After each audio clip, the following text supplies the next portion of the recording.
Bom dia a todos. Nós vamos começar agora oficialmente a nossa reunião. Essa é a reunião da disciplina de nefrologia da Escola Paulista de Medicina e da Fundação Oswaldo Ramos aqui do Hospital do Rim. Durante esse primeiro semestre do ano, nós passamos todo o ano dedicado a discutir temas relacionados à linha de cuidado da doença renal crônica. Nós começamos apresentando a dimensão da linha de cuidado, focamos as primeiras apresentações na atenção primária, como ela está organizada, né, as estratégias de diagnóstico precoce, quais são os entraves na atenção primária. Depois nós discutimos sobre o trânsito, as dificuldades do trânsito do paciente, da navegação do paciente entre a atenção primária e a atenção especializada, e focamos na atenção especializada, especialmente para discutir a política nacional de atenção especializada que está sendo implementada ao longo deste ano, e acredito que no segundo semestre, no ano que vem, deverá ter grandes avanços. E depois focando também na diálise, né, nos entraves da hemodiálise, de acesso, nos entraves relacionados à diálise peritoneal, e agora, mais no final desse módulo, nós temos discutido de forma bastante detalhada o transplante, colocando o transplante dentro da linha de cuidado da doença renal crônica. Hoje, especialmente, nós vamos discutir como otimizar a utilização de rins captados. Para isso, nossa convidada é mais do que especial, Tainá de Santos Freitas. Tainá é graduada pela Universidade Federal do Piauí, com mestrado, doutorado e pós-doutorado aqui pela Unifesp. Atualmente, ela é professora adjunta da disciplina da nefrologia da Universidade Federal do Ceará, mas professora livre docente aqui da nossa casa, da Escola Paulista de Medicina. Tem uma série de títulos aqui, é atualmente vice-presidente da Associação Brasileira de Transplante de Órgãos e chefe do setor de pesquisa e inovação tecnológica do Complexo Hospitalar da UFC. Eu gostaria de lembrar que essa reunião tem um apoio institucional da SAES, da Secretaria de Atenção Especializada do Ministério da Saúde, bem como do Sistema Nacional de Transplante, da SBN, né, Sociedade Brasileira de Nefrologia, e da ABTO. Tainá, obrigado pela sua presença, é sempre um prazer lhe ouvir, e eu passo a palavra para você, já te agradecendo pela sua gentileza. Bom, Lúcio, eu que agradeço, é uma honra estar aqui, é uma honra compor esse ciclo de apresentações, né, sobre a jornada do paciente com doença renal. É sempre muito gostoso, assim, estar nesse espaço. O Hospital do Rim é minha casa eterna, né? Acho que foi. É minha casa eterna, então eu me sinto muito confortável, assim. E queria dizer para o doutor Luiz que para ele não ser muito mal comigo, eu lembrei tanto dele em Viena, teve uma sessão lá numa ópera, que até uma ideia para os desafios do Moura, que eles faziam uma sessão. Nessa sessão, eles contavam uma história sobre algum grande artista, Mozart, Dvorak, e depois, em seguida, tinha uma apresentação daquele cantor. Então, a gente lembrou muito dele, estava eu e a Laila lá, só lembrando dos desafios do Moura. Então, bom, acho que a primeira coisa assim, importante que eu preciso falar é que eu tenho um conflito de interesse, que é que eu estou aqui como uma... eu vou falar sobre a utilização de rins para transplante sob a ótica do transplantador. Então, primeiro, eu estou aqui como uma nefrologista transplantadora. Segunda coisa é que eu não sou RT de programa, portanto, uma boa parte do que eu vou mostrar de dados, né, dos centros, não são decisões que eu especificamente tomei. Muito provavelmente em alguma situação ou outra a minha decisão teria sido um pouco diferente. E a terceira é que eu estou localizada em um local que tem peculiaridades. E essas peculiaridades, elas são interessantes a gente compreender, porque elas falam muito sobre essa diferença entre os estados. Então, Fortaleza ela tem uma característica de ser uma característica que tem uma central de transplantes com uma performance de captação muito grande e uma lista de transplantes, e é por isso que eu vou falar um pouco sobre a demanda sobre o sistema, a pressão sobre o sistema, uma lista que era muito pequena e que agora está aumentando. Então, isso é um ponto importante para a gente começar a olhar o dado. Bom, para falar de aproveitamento, eu vou começar a chamar a utilização de aproveitamento, porque esse é o nome que a gente vai ver mais frequentemente nas publicações, e dos textos que eu li, há um tempo atrás o Joel me pediu para dar uma aula mais ou menos parecida com essa num evento em Santa Catarina, e um dos materiais que eu li para essa apresentação foi a tese dele. e a tese de doutorado dele que usa esse termo aproveitamento, usa esse indicador dessa forma como está aqui, por isso eu me sinto ainda mais confortável de usar esse indicador da forma como está aqui. Então, queria de antemão agradecer ao Joel por isso. Então, uma das coisas assim, importantes para a gente começar a raciocinar é que a forma de calcular aproveitamento é essa. Então, aproveitamento é o número de transplantes com doador falecido realizado naquele estado, dividido pelo número de doadores efetivos, vezes 2, porque cada doador, teoricamente, forneceria 2 rins. Aí aqui tem algumas coisas importantes que a gente precisa pensar sobre essa conta, né? O primeiro é que, como é o número de transplantes que acontece no estado, a gente não considera, por exemplo, rins que foram enviados para fora, pelo menos não nesse indicador com os dados que a gente consegue obter do RBT, e o número de transplantes também não considera rins que vieram de outras regiões. Por isso a gente vai ter estados que têm aproveitamento acima de 100%, que seria impossível, né, considerando a conta per si. Então, essa é a primeira informação assim, que a gente precisa ter em mente. Quando a gente olha os dados de aproveitamento do Brasil, a impressão que dá é tem uma queda, quer dizer, a impressão, os números mostram que há uma redução no aproveitamento, né? E curioso que durante a Covid não houve queda significativa, porque caiu as duas coisas, né? Caiu o número de transplantes, caiu o número de doador efetivo. O aproveitamento se manteve mais ou menos igual. Mas, enfim, tem uma redução do aproveitamento, mas a gente precisa pensar exatamente como é que a gente interpreta isso. Isso aqui não necessariamente significa dizer uma coisa ruim, tá? Porque ele pode significar, a gente precisa compreender a conta. Então, a redução do aproveitamento, ela pode significar uma redução do número de transplantes com doador falecido naquele estado, ou ela pode significar um aumento do número de doadores efetivos, ou seja, locais que transplantam pouco, que transplantam muito, vão ter um aproveitamento grande, mas também locais que têm uma captação muito ativa também vão ter um aproveitamento baixo.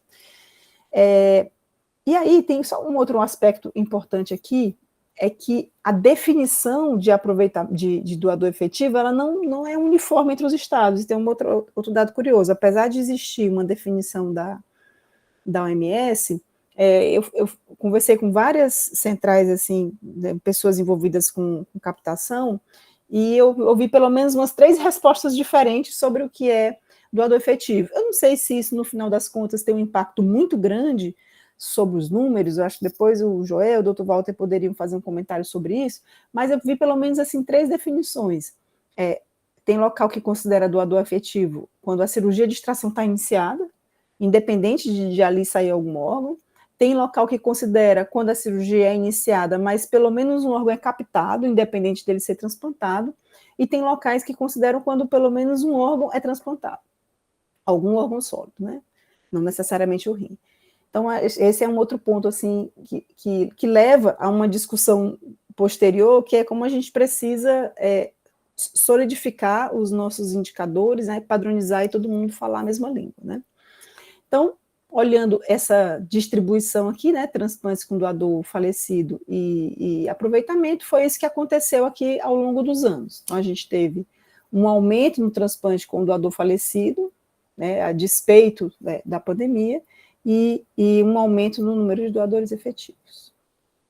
Bem, o outro aspecto, assim, que a gente precisa pensar é qual que é o aproveitamento que a gente está almejando.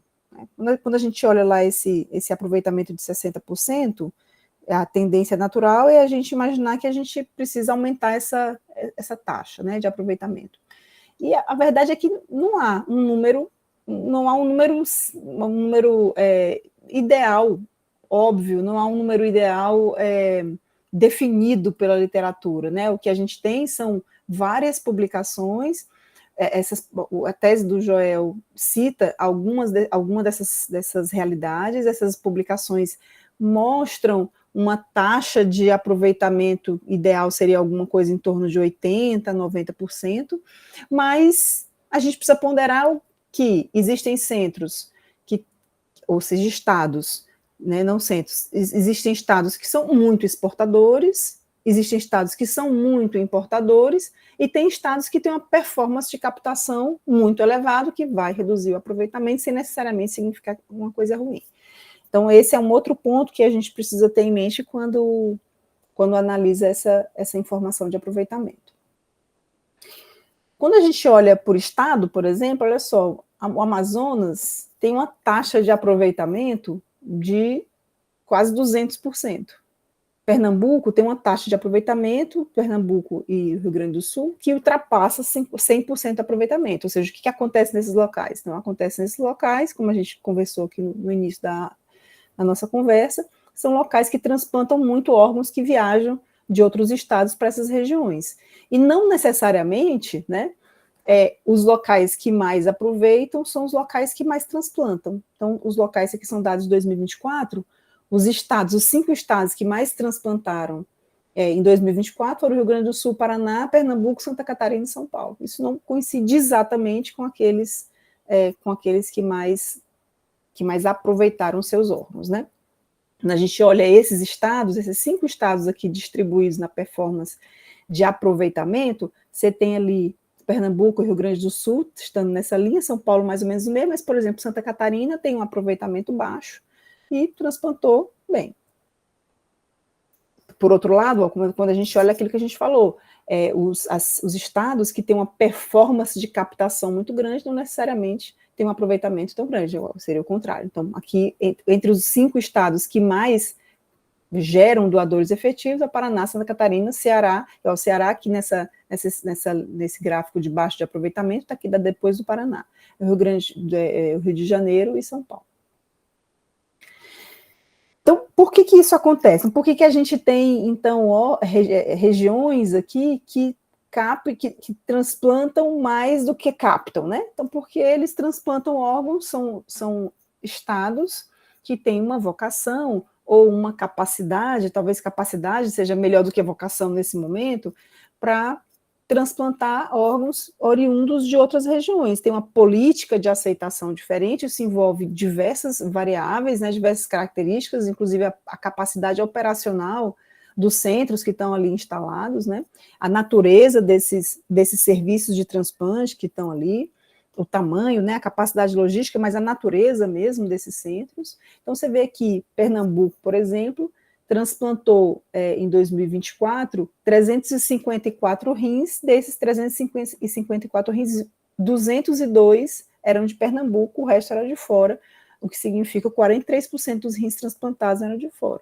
O Rio Grande do Sul transplantou 525 rins, desses 328 eram de lá, o resto era de fora, o que significa 37% dos rins transplantados, né? Por outro lado, Santa Catarina transplantou 275 rins, desses quase a totalidade, exceto um rim que veio da Paraíba, todos os outros rins vieram de Santa Catarina, né? Então, você vê que tem centros que têm essa característica, né?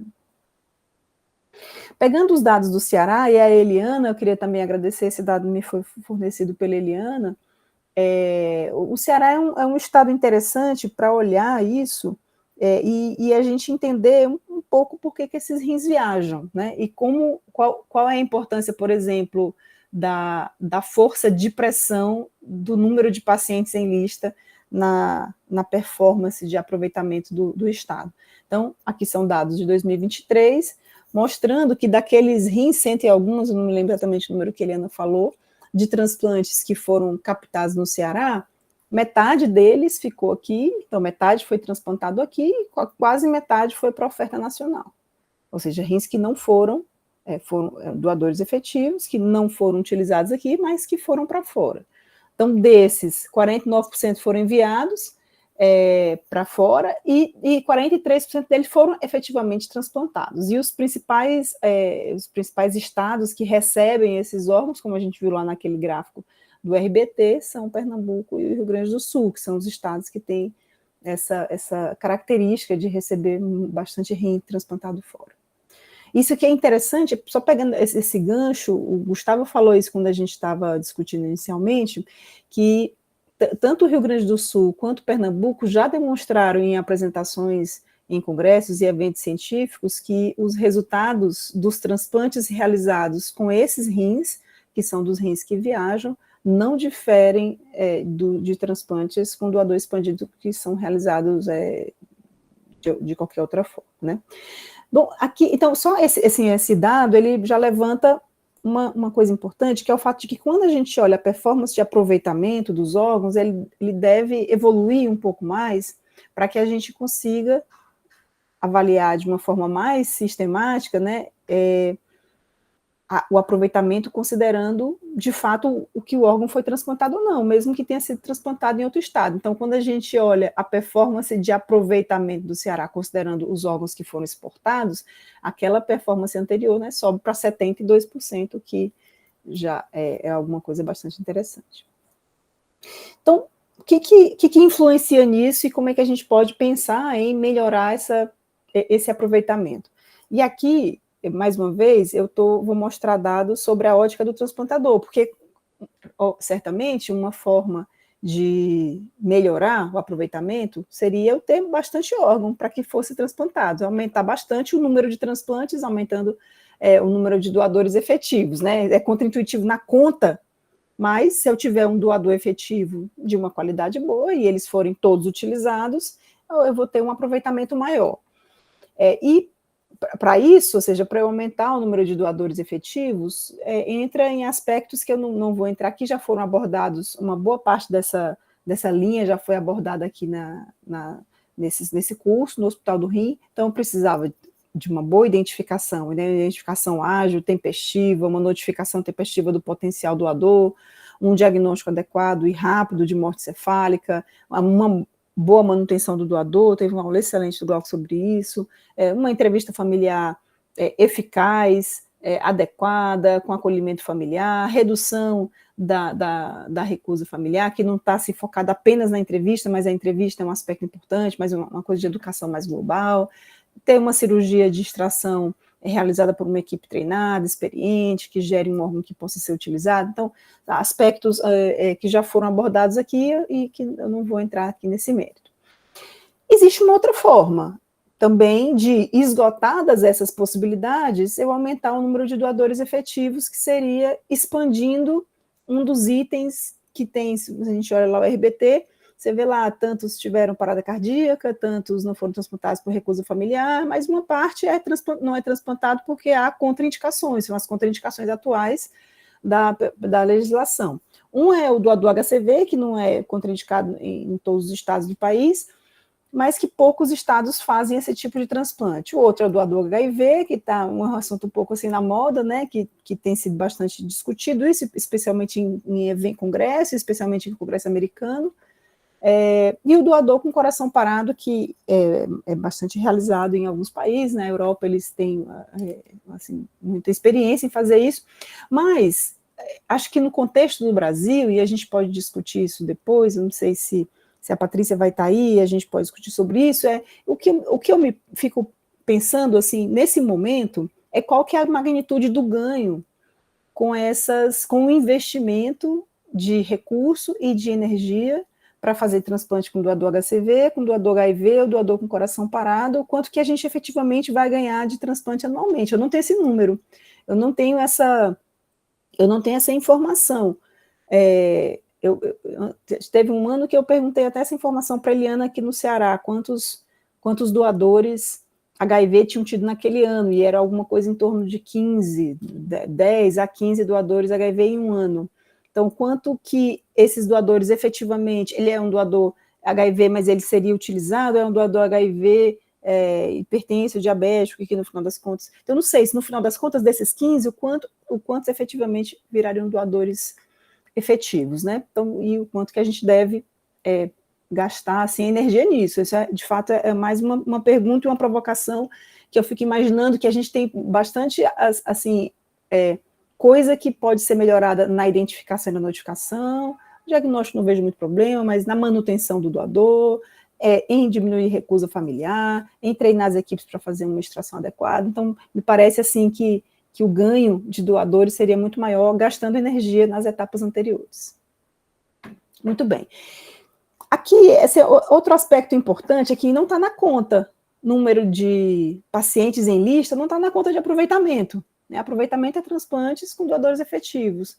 Entretanto, e aí eu acho que o exemplo do Ceará é bom para a gente olhar isso, é que existe a pressão sobre o sistema.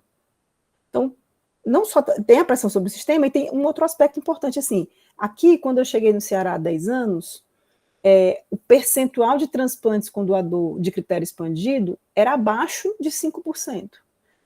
E isso acontecia porque existiam 400 pacientes inscritos em lista de transplante e uma captação de elevadíssima performance. Então, para os centros transplantadores, era bastante difícil transplantar um doador de critério expandido em um receptor jovem, tendo a convicção de que na semana seguinte ou no mês seguinte aquele receptor ia ser chamado, porque a lista era muito pequena. Então, a pressão sobre o sistema, ou seja, em aumentar o número de pacientes em lista, além de ser um benefício do ponto de vista assistencial para esse paciente, porque a gente está oferecendo a ele a melhor opção de tratamento para a doença renal crônica estágio 5, é um benefício para o sistema. Além disso, também, quando eu cheguei aqui no Ceará, as primeiras análises do mismatch médio era perto de 4, porque eu tenho uma lista super pequena e a chance de eu transplantar um paciente com uma compatibilidade maior é muito menor. Então, 10 anos se passaram e eu já consigo ver 0 mismatches sendo realizados aqui, transplantes realizados com um match melhor, e o número de pacientes em lista subiu de 400 para 1.700 pacientes, né? Claro que tem um aumento do número de pacientes em diálise, mas esse aumento proporcional é muito maior. Então, essa aqui é a realidade do Brasil. A gente tem hoje cerca de 170 mil pacientes em diálise. Desses 170 mil pacientes em diálise, a gente tem mais ou menos 20 a 21% dos pacientes enlistados, o que é um percentual baixo. A gente não sabe exatamente qual que é o percentual ideal. Só olhando uma diálise, quanto por cento daqueles pacientes realmente seriam aptos para realizar um transplante, mas certamente não é 20%, né? Certamente não é 20%. Quando a gente olha isso no estado, e também essa conta aqui, eu costumo dizer que é um pouco conta de padeiro também, assim, é uma conta bastante simplória, não é bem isso, né? Porque ela não considera, por exemplo, pacientes que estão na Bahia inscritos para transplante em São Paulo, né? Ou pacientes do Maranhão que estão inscritos aqui. Mas fazendo uma conta bem simples, pacientes em diálise naquele estado, né, de pacientes inscritos naquele estado, dividido pelo número de pacientes inscritos, né, em diálise dividido pelos inscritos, que daria mais ou menos o percentual de enlistados, a gente tem estados, como São Paulo, por exemplo, que tem 40% dos pacientes em diálise em lista, enquanto a gente tem aqui a Paraíba, tem menos de 10% dos pacientes em lista, né? Então, há alguma coisa aqui que pode ser melhorada, né? Então, no Ceará, aqui, quando eu cheguei aqui, era alguma coisa em torno de 9%, 10%, e a gente tem aqui agora perto dos 20% dos pacientes em diálise em lista para o transplante, ou seja, isso faz pressão sobre o sistema, além de fazer com que eu consiga transplantar pacientes melhores, pacientes com match melhor, e isso impacta até lá na frente. É muito mais fácil eu transplantar um doador de critério expandido num paciente zero mismatch do que um doador de critério expandido num receptor mais jovem com 6 matches. Então, e aí, a outra coisa que termina impactando é no resultado do próprio transplante. Então, além de transplantar com range match pior, a gente transplanta pacientes piores, né? Piores que estão em lista. Quando a gente olha dados médios de diálise, essa é uma outra coisa importante, a gente tem pouco dado, né? Nós temos aqui no Brasil pouco dado sobre tempo em lista. Eu fui tentar encontrar essa informação em publicações, e o que eu encontro são publicações muito de tempo em diálise, tem pouca publicação de tempo em lista, e de publicações em que esse dado está colocado ali, não como como objetivo primário, mas que tem essa informação ali, de alguma forma, numa publicação que tem um outro objetivo. Então, tem um dado aqui nosso do Ceará com a mediana de tempo em diálise de 32 meses, um dado de São Paulo de 40 meses, parece que é mais ou menos alguma coisa em torno disso aí, o tempo em diálise no nosso país, mas mais uma informação que a gente precisava ter de forma sistemática, né? Então, como é que eu faço para aumentar a pressão sobre o sistema e ter mais pacientes enlistados? Eu também não vou entrar nesse mérito, isso já foi abordado aqui muito bem pela Elad. A SBN, inclusive, recentemente teve uma iniciativa de escrever um consenso de encaminhamento para o paciente renal crônico, para encaminhamento para o transplante. Eu tive a oportunidade de participar desse consenso, vai ser publicado no JBN.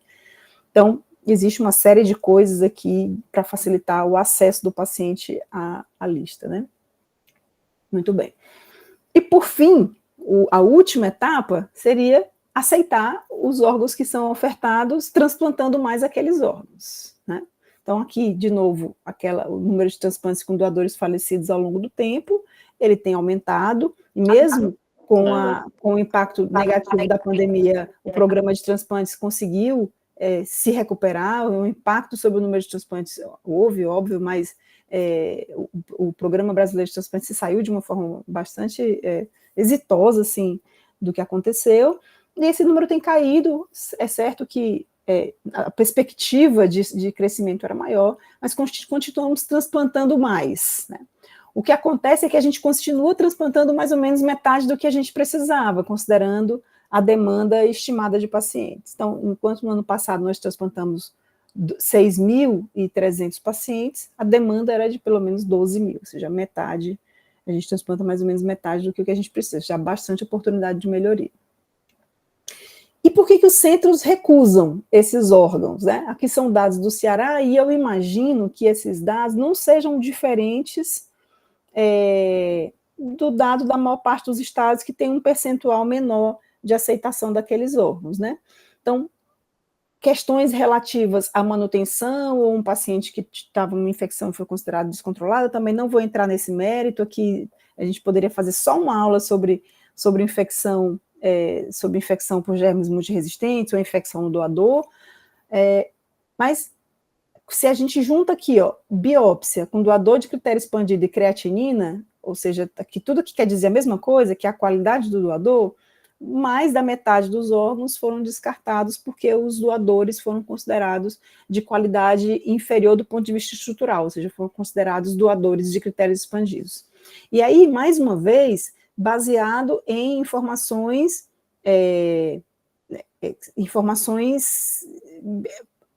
que podem ser binárias, e aí isso é um ponto que a gente precisa discutir aqui à frente. Qual que é a primeira coisa que temos que ter na cabeça quando recebemos a oferta de um doador de critério expandido? É de que, como o Gustavo falou na nossa conversa, não é que a central vai ligar e vai dizer, eu tenho um rim de 20 e um rim de 60, o que você quer? Não é assim. Eu tenho um rim de 60 e o seu paciente está em diálise. E esse é um ponto importante, é que todas as informações que a gente tem hoje, eles são baseados em dados internacionais. Então, a nossa própria definição de doador de critério expandido é uma definição que não é nossa. O KDPI foi validado, ele foi criado em uma outra população, que apesar de que tem alguns estudos de validação, não há um estudo de validação perfeito, que diga, a gente pode utilizar isso aqui na nossa população, até porque a base de dados que gera o KDPI é com dados internacionais. Então, acho que a primeira coisa que a gente precisaria era, será que a definição de doador de critério expandido, ou a definição mais granular do KDPI, ela também se aplica à nossa população? E aí, há 2 pontos a serem observados. Eu tenho a impressão que o nosso expandido é um pouco mais expandido do que o deles. Então, um paciente brasileiro hipertenso, diabético e de 60 anos, minha impressão é de que o rim estruturalmente deve ser pior do que esse mesmo paciente em outro lugar. Entretanto, a nossa mortalidade em diálise beira 20%. Então, tem 16% de mortalidade em diálise, ou seja, a nossa mortalidade em diálise também é muito alta. Então, a gente precisa tentar compreender, de fato, na nossa realidade, qual que é o benefício, entendendo sempre que a nossa mortalidade em diálise ainda é muito alta.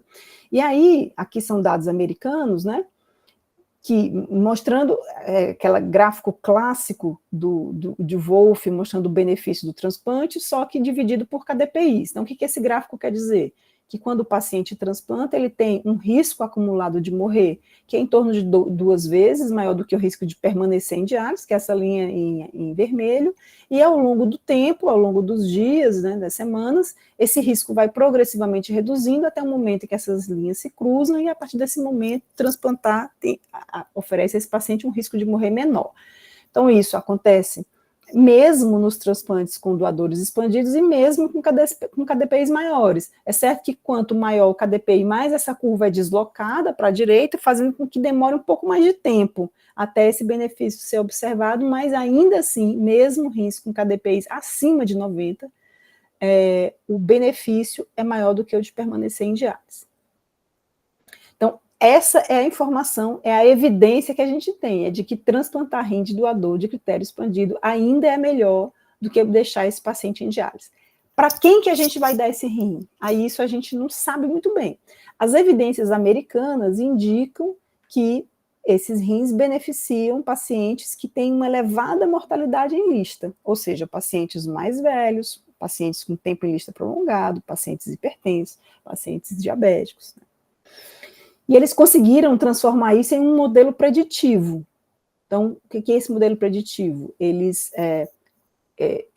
dão um score de risco para o doador, um score de risco para o receptor e fazem esse match, até com uma forma de alocá-la, de acordo com a alocação no modelo americano que foi implantada. Então, de acordo com esse match, confirmando aquela informação anterior de que parece que esses rins beneficiam mais doadores mais velhos, aqui tem um exemplo. Então, se eu pego aqui um receptor que tem um ETPS de 60, ou seja, quanto maior o ETPS, mais comorbidade esse paciente tem, o ETPS é a idade, diabetes, retransplante, tempo em diálise, então quanto mais ele pontua nesses itens, maior o ETPS, e o KDPI são essas variáveis que estão aqui embaixo, idade, peso, altura, etnia, hipertensão, diabetes, causa de morte, teste na final, se o paciente tem hepatite C ou se é um doador de coração parado. Então, quanto maior o KDPI, pior a qualidade, né? Pior a qualidade desse órgão. Então, quando a gente junta aqui um paciente que tem um ETPS relativamente alto e um KDPI relativamente alto, ele tem um benefício de sobrevida em mais ou menos 23 pontos percentuais. Se eu coloco, por exemplo, um receptor melhor com esse mesmo rim, ou seja, um paciente que tem um ETPS de 20, que recebe esse mesmo rim com KDPI de 80, esse paciente ainda tem benefício, entretanto, o benefício é inferior a de um paciente mais idoso. E aí, temos que nos cercar de mais informações.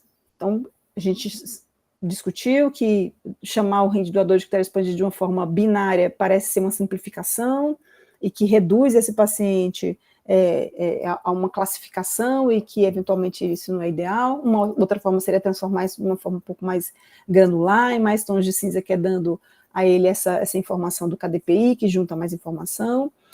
Seria uma outra forma, a gente entende que há limitações. A outra forma é juntando mais variáveis, né? Então, a outra variável é a biópsia. Então, a biópsia sempre traz mais informação, mas qual que é o problema da biópsia? É que não tem nenhum estudo até agora que demonstrou que efetivamente a biópsia, há um parâmetro da biópsia que é definitivo em dizer que esse rim não pode ser utilizado. Especialmente, claro, você tem um rim que tem 100% esclerose glomerular, né? Mas, assim, que parâmetro que você vai utilizar para dizer que esse rim não deve ser utilizado? É o vaso, é o glomérulo, é o interstício, é tudo junto? Como é que a gente deve, o quanto que eu posso aceitar de fibrose tubulo-intersticial, atrofia-tubular, de quanto que eu posso aceitar de glomerulosclerose? Então, isso é bastante interessante porque a gente tem duas realidades distintas, os americanos que biopsiam os rins sempre antes de aceitar o órgão, e os europeus que biopsiam esse órgão, sempre biopsiam, mas eles só olham o rim depois, ou seja, eles tomam a decisão baseada nas informações clínicas do doador, e eles biopsiam e ficam com essa informação depois como uma informação adicional sobre a qualidade desse órgão. E aí esse estudo é interessante, ele fez um match pareando pelas características clínicas e pelas características da biópsia, rins de doador expandido que não foram transplantados nos Estados Unidos com rins da mesma característica que foram transplantados na Europa. E a sobrevida é absolutamente igual.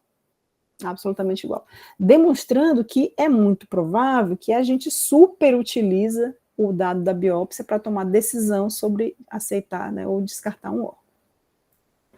E a gente precisa ter em mente, né, precisamos ter em mente que cada vez mais, graças a Deus, menos pessoas vão morrer de TCE aos 20 anos, né, com o amadurecimento das sociedades, isso a gente vê claramente no receptor, né, no nosso receptor, ou seja, o indivíduo, ele está ficando mais velho, com mais comorbidade, e, portanto, indo mais para a diálise, então o nosso receptor cada vez é um receptor mais difícil, né, de se fazer um transplante, mas é a sociedade que está mudando. Então, o doador certamente também vai acompanhar essa mesma característica, e é bom que isso aconteça e vai acontecer cada vez mais. Então, esses são dados nossos, mas isso aqui a gente pode ver até com os dados do RBT também, aqui são dados do Ceará, mostrando que, mesmo aqui no Ceará, que é um local e que ainda tem bastante morte de causa violenta, e doadores ainda muito jovens, mesmo aqui, o percentual de pacientes mais velhos e que morreram por AVC tem subido ano a ano. Isso é algo que a gente não quer e não deve querer reverter, né? Então, olhando sobre o aspecto, então ali, né, são os aspectos assim, mais de decisão, de eu aceito ou não aquele transplante. Entretanto, a gente tem que ter em mente que quando um centro transplantador decide ou não por fazer um transplante, algumas coisas impactam ali na cabeça da equipe, né, do transplantador, né, do centro transplantador, e do próprio país como um todo, né. Então, o primeiro é o número de centros transplantadores e a capacidade operacional e técnica desses centros. Então, quanto maior o número de centros transplantadores e, importante, a capacidade de fazer cirurgia, né, transplante nesses centros, maior vai ser o aproveitamento. Infelizmente, no nosso país, a gente tem ainda uma disparidade regional bastante significativa. Tem outra continha de padeiro, nós temos no país 22 estados que fazem transplante, 146 centros transplantadores, com 186 equipes dentro desses centros. Então, fazendo uma conta simples, assim, considerando os 6.200 transplantes que aconteceram no passado, excluindo os 1.000 transplantes do Hospital do Rim, porque, né, tirando assim, o outlier, os transplantes que restam, esses 5.000 transplantes que restam, se dividíssemos isso pelo número de centros, cada centro deveria realizar pelo menos 37 transplantes, seria a média, né? E qual que é a realidade? A realidade são estados, então aqui eu estou falando de centro, então eu esperaria que pelo menos cada centro realizasse 37 transplantes por ano, com essa média aqui. Quando a gente olha uma foto do estado, uma foto do país, nós temos estados que transplantam 1.800 transplantes por ano, aqui em São Paulo, mas temos estados inteiros que fazem 2 transplantes por ano. Então imagina o centro, né? Centro que faz entre 0 e 1 transplantes por ano. Então, a equalização desse número de transplantes entre os estados, ela seria bastante útil, né? Não a equalização, na verdade, o aumento do número de transplantes nesse centro seria bastante útil para aumentar o aproveitamento. Sem esquecer, claro, que cada centro tem uma vocação. Essa vocação tem a ver, inclusive, com a sua localização e com a sua capacidade operacional e técnica e a própria formação da equipe transplantadora. Então, eu não devo esperar que todos os centros de transplante do país façam transplantes em crianças pequenas que pesam menos de 20 quilos.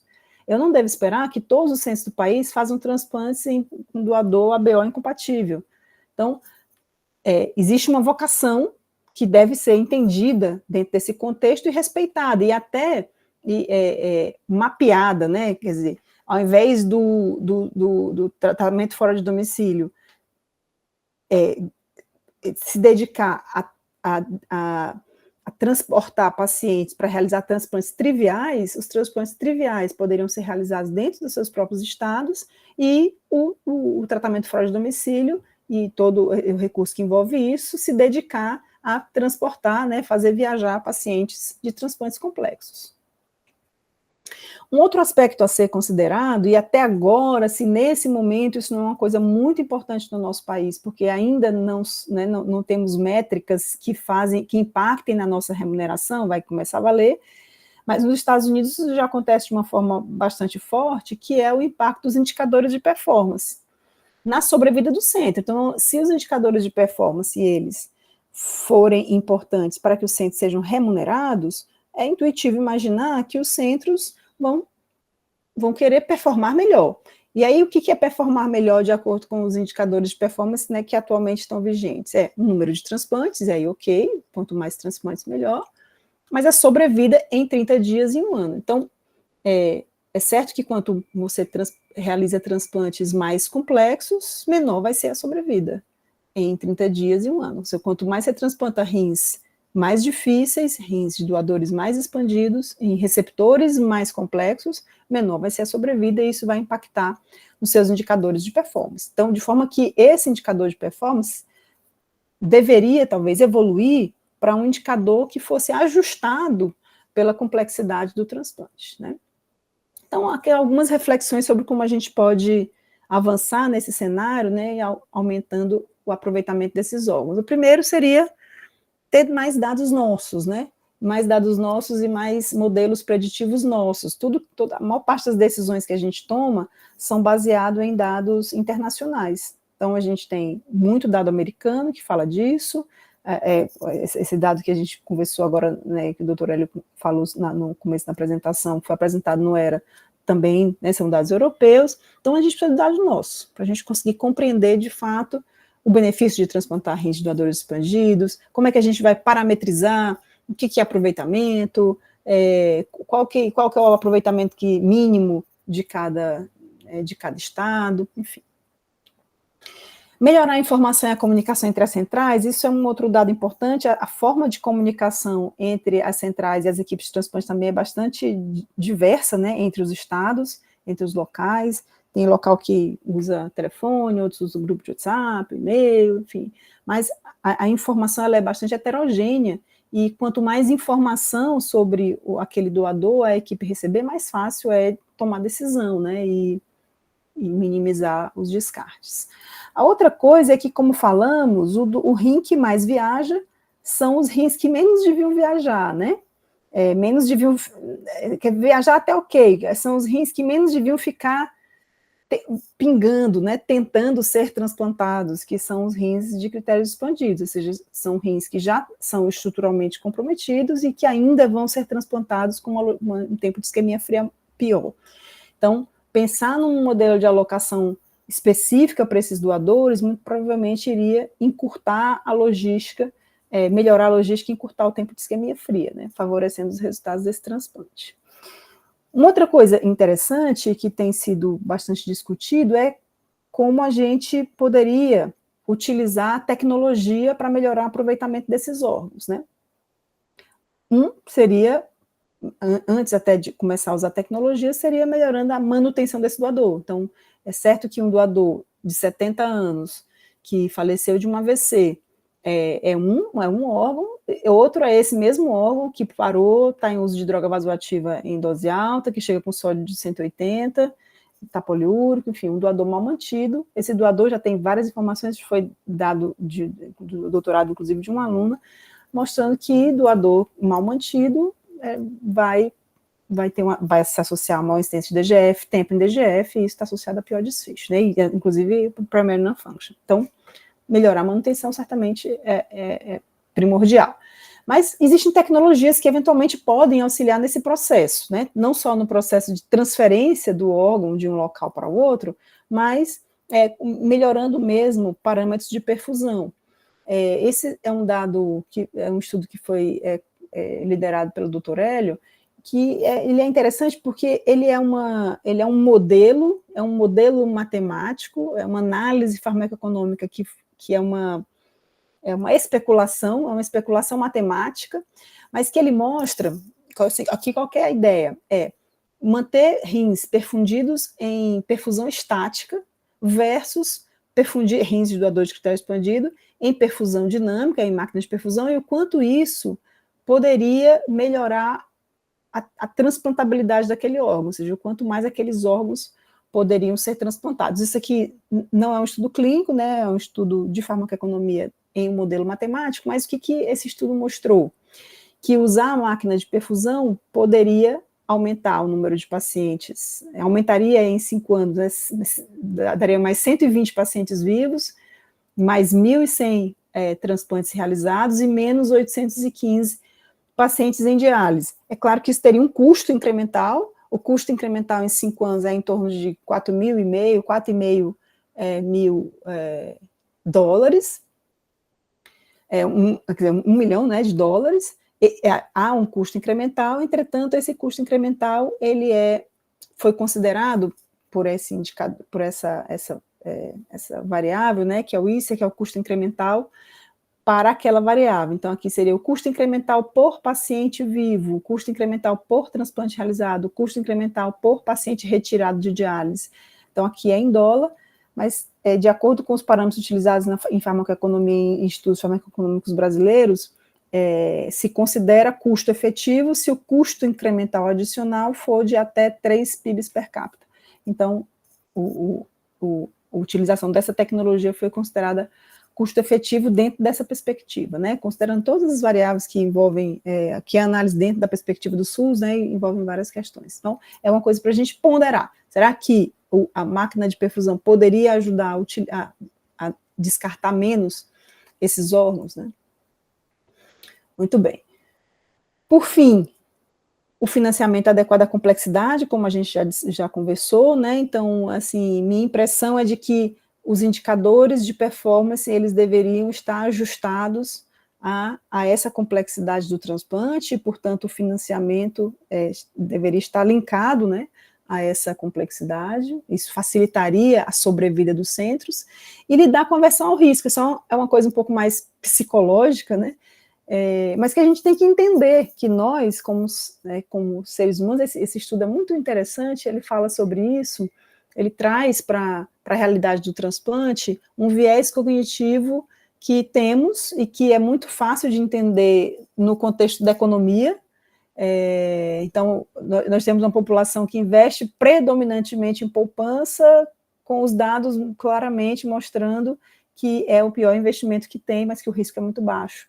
Que há investimentos com risco um pouquinho maior, mas que tem demonstrado um rendimento maior, mas a nossa população, né, não consegue aderir porque tem uma aversão ao risco. Então, isso em economia é muito comum, mas isso se extrapola a todas as realidades, né? Quer dizer, apesar de que nós temos evidências robustas mostrando que rins com KDPIs, na realidade americana, rins com KDPIs altos estão associados a melhor sobrevida comparado ao paciente que está em lista.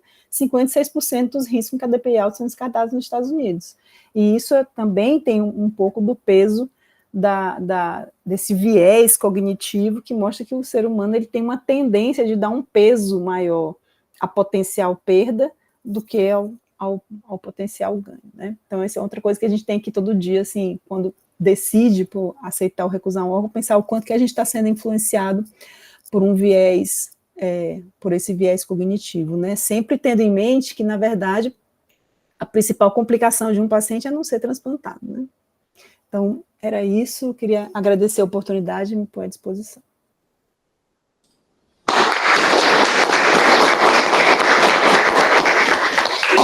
Obrigado, Tainá, pela apresentação. Como prometido, eu vou primeiro convidar o professor Luiz Moura para retomarmos a discussão anterior à apresentação, porque ele tem um comentário, uma pergunta, e abrir para a discussão também sobre o que você apresentou na sua apresentação. Bom dia. Prazer vê-lo de novo, mesmo à distância. Prazer. Eu queria retomar um pouquinho essa história da biópsia do órgão que vai ser destinado ao transplante e talvez sugerir que nós possamos raciocinar um pouco mudando o aspecto com o qual nós encaramos a biópsia nos dias atuais. Talvez ela não seja adequada para decidir o descarte. Temos parâmetros que nós utilizamos, são parâmetros muito grosseiros. Esclerose glomerular, lesão vascular, atrofia e fibrose. Lembrando que para atrofia e fibrose nós não temos um parâmetro de normalidade. Nós temos parâmetro para contagem de glomérulos que parece ser justo, mas nós não sabemos exatamente quanta porcentagem, em termos do resto do parênquima, uma área de atrofia e fibrose vai ser importante. Então, talvez utilizando esses critérios, a tomada de decisão baseada na biópsia seja muito pouco efetiva. E eu acho que isso, na prática, vocês têm percebido que ela não impacta de grande monta. Talvez nós tenhamos que mudar um pouco a performance de como analisar o tecido. Talvez a gente tenha que ir um pouco mais além.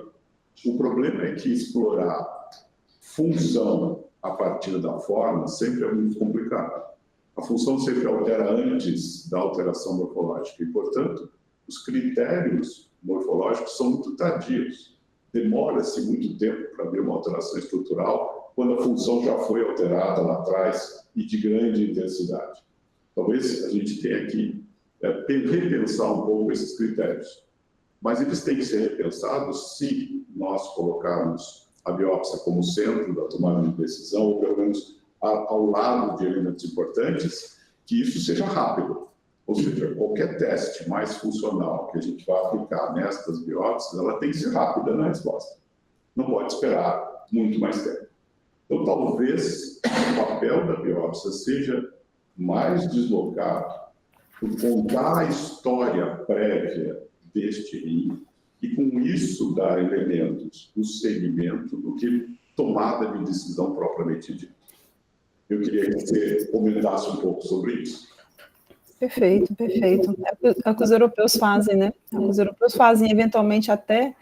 É simplório, né? É simplório. Tem um estudo interessante do Dr. Mário, que faz uma avaliação com um marcador genômico de expressão gênica em biópsia, e que consegue dar mais informação sobre inflamação, né? E fibrose, e eventualmente até propor alguma intervenção nesse sentido. É possível que a gente evolua para isso, né? É complexo, porque esses biomarcadores outros, né, genômicos, por exemplo, são coisas que vão ficar prontas bastante tempo depois que já se transplantou e você já tomou as principais decisões, né? Mas eu concordo, eu concordo que a biópsia é uma ferramenta adicional, é informação, e informação é sempre útil. Entretanto, quando ela é interpretada de uma forma simplória, esse é o medo que eu tenho, assim, os centros às vezes usam, vou usar um MAP como um critério, aí tem um número, MAP X, se o MAP é maior do que tanto, não usa, se o MAP é menor do que tanto, usa. Eu tenho um pouco de medo desse tipo de dicotomização, porque ele confere uma simplificação matemática, uma informação biológica, que não é tão simples assim, né? A decisão ela tem que ser um pouquinho mais contextualizada e considerar, né, que os sistemas biológicos não são tão quadrados desse jeito. Eu vou convidar a Patrícia Freire, que é a coordenadora do Sistema Nacional de Transplante, está presente. Patrícia, você quer fazer algum comentário, por favor? Obrigado pela sua presença mais uma vez. Obrigada, Lúcio. Eu queria apenas parabenizar a Tainá, uma aula de altíssima qualidade, com muitos dados e dados muito importantes, e dizer que essa aula serve para a gente ver o quanto o sistema como um todo, né, o Sistema Nacional de Transplantes, com todos os seus integrantes, tem ainda de trabalho para fazer, de tarefas para fazer, e de estudos para realizar, e de análise que a gente precisa fazer diante da nossa realidade, né? Então, só tenho a agradecer. Obrigada, Tainá, parabéns pela excelente aula. Eu que agradeço, Patrícia, é uma honra tê-la aqui. Queria mais uma vez aproveitar a oportunidade, Patrícia, para, de público, reconhecer o seu trabalho de coordenação, né, o seu trabalho de liderança no Sistema Nacional de Transplantes, especialmente nesse ano tão importante, né, que nós temos discutido vários aspectos da atenção especializada, e um deles o transplante, né, com um recorde de número de transplantes no ano passado e com uma novidade que é a revisão do regimento técnico do transplante, com bastante transparência, bastante inclusão, com múltiplos atores discutindo. Então, de público, mais uma vez, agradecer e parabenizar pelo seu trabalho à frente do Sistema Nacional de Transplante. Dr. Walter. Parabéns, excelente apresentação. Com relação à biópsia, nós utilizamos ela algumas vezes para decisão, quando a primeira creatinina é em torno de alta, 4, 5, recebemos da Bahia um rim com a creatinina 9, fez 2 sessões de hemodiálise, continuava anúrico, e retiraram os rins. O Heraldo me telefonou e disse: manda para a gente ver. O aspecto da retirada era bom, a biópsia, 60 glomérulos, tinha um esclerosado e não tinha atrofia, não tinha fibrose. Então, nesses casos, a biópsia é boa. Agora, o paciente com 60 anos, 65 anos, que não tem uma creatinina elevada, eu não biopsio mais. Olha só. É outro nível. Excelente. 2 pontos que eu queria comentar, Tainá. Primeiro, em relação à biópsia, né, linkando um pouco o comentário do Dr. Walter e a provocação que o Luiz Moura fez, nós estamos agora nos debruçando, aqui tem um volume de biópsia bastante grande, né? Foi até já objeto de uma tese, que foi a tese do Henrique, a correlação entre os achados da biópsia e o desfecho do rim que foi implantado, mas agora nós estamos fazendo uma análise um pouco diferente, que é olhar para os rins que não foram utilizados. E a gente deve apresentar esses dados, que são dados com um número bastante robusto de análise de biópsia, assim, e bastante granular, e a gente deve apresentar isso no Congresso da PTO em outubro em Fortaleza, mas, de fato, a percepção inicial que nós temos ao nos debruçarmos sobre estes dados é que, mesmo quando você controla as variáveis clínicas do doador, os achados da biópsia, eles são definidores de descarte, e isso é uma coisa interessante, né? Inclusive, pontualmente, qual é o compartimento renal que teve o maior peso na decisão. É claro que são dados históricos, né? Foi o que aconteceu no passado, mas é o dado de mundo real. Então, eu não vou antecipar esses resultados aqui, já convidando todo mundo para participar do Congresso Brasileiro de Transplante, que vai ser em Fortaleza, e que Tainá está organizando como presidente do Congresso. E um outro comentário que eu queria fazer, você disse na sua aula, e eu concordo com você, que quando você estava falando sobre esse resultado da redução do risco de desfecho bruto, né, de óbito do paciente permanecer em diálise em comparação com o transplante, com os KDPIs mais elevados nos Estados Unidos, e você fez um comentário que o nosso doador expandido é um pouco mais expandido do que o deles. Eu tenho um pouco de dúvidas se isto é tão verdade assim, no cenário, no contexto de que nós não transplantamos, nós não utilizamos doador de coração parado, que é aquele doador que tem um desfecho clínico do receptor inferior. Por outro lado, eu tenho um outro componente que é o contrário, que eu acho que favorece o uso mais liberal do nosso doador de critério expandido. É o contrário, eu diria o seguinte, que o nosso doador padrão, ele não é tão padrão assim. Quando nós vamos olhar de forma granular aquilo que nós chamamos de doador padrão, metade tem uma creatinina acima de 1,5. De 20% a 30% morreu de doença cerebrovascular. De 20% a 30% tem entre 50 e 60 anos de idade. Então, assim, se a gente for imaginar que o doador ideal, que foi utilizado tanto para o cálculo do risco do KDRI, que gerou o KDPI, quanto dividir em critério padrão e expandido, é um doador de 35 anos, que tem uma função renal normal e que morre de TCE, o nosso padrão não é tão padrão assim. Eu diria até como uma forma de a gente ter um olhar um pouco mais liberal no uso daquilo que nós estamos chamando de critério de doador expandido. Eu queria um comentário sobre isso. É possível, assim, eu fico pensando do ponto de vista demográfico, normal, né? O nosso paciente hipertenso, que a gente atende, o nosso renal crônico, que a gente transplanta e atende no ambulatório, é um paciente hipertenso que ficou descontrolado a vida inteira e que tem lesão de órgão-alvo, é o diabético que fez o diagnóstico já há anos e anos de evolução. Então, pensando do ponto de vista de saúde pública, a impressão é de que esse paciente que teve um AVC com 40 anos, esse paciente deve ter um acometimento parenquimatoso maior do que se a gente considerar um cenário de saúde pública melhor, né? Um cenário de saúde pública mais controlado, né?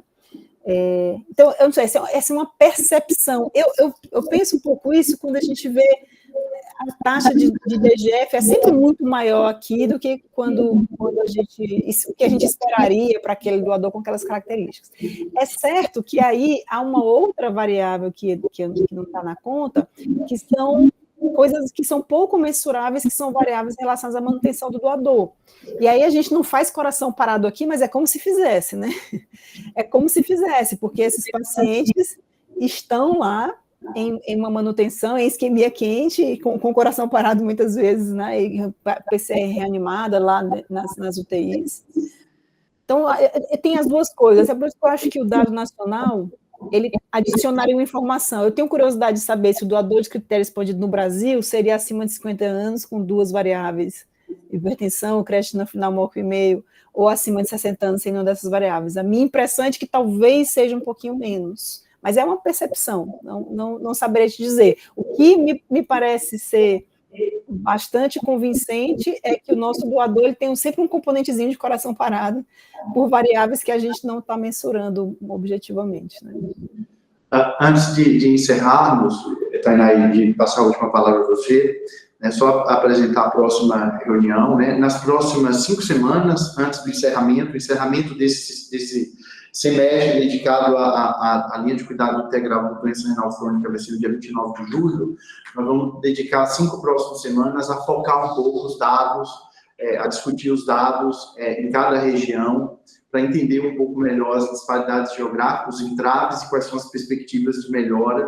Então, nós vamos começar pela região norte, nós convidamos o Emanuel Esposito, lá de Santarém, do Pará, ele vai estar aqui presencial, e aí, na sequência, a região nordeste, com o Heraldo da Bahia, centro-oeste, a Clélia, do Mato Grosso do Sul, região sudeste, o Omar, de Minas Gerais, e a região sul, o Joel, de Santa Catarina, que está aqui presente, para encerrarmos no dia 29 de julho. Obrigado, Tainá, pela sua apresentação excepcional, sua aula, e eu passo para você para a última palavra. Na verdade, eu só queria agradecer, é uma honra, eu me sinto até assim, um pouco constrangida de falar de aproveitamento aqui na frente do Joel, do Dr. Walter, Eliana, né, gente que trabalha com isso há tanto tempo, por isso que eu sempre quis deixar que eu tenho um viés do transplantador, puramente assim, do transplantador, e de quem no final das contas não tem a responsabilidade pela performance do programa, né? Então, eu queria agradecer, Patrícia, né? Quanta gente importante, doutor Domingos, doutor Hélio, para mim é uma honra enorme, assim, estar aqui e poder, de alguma forma, discutir isso com vocês. Queria agradecer e dizer que estou à disposição para conversar sobre esse assunto e aprender mais, assim. Obrigado, Tainá. Bom dia a todos.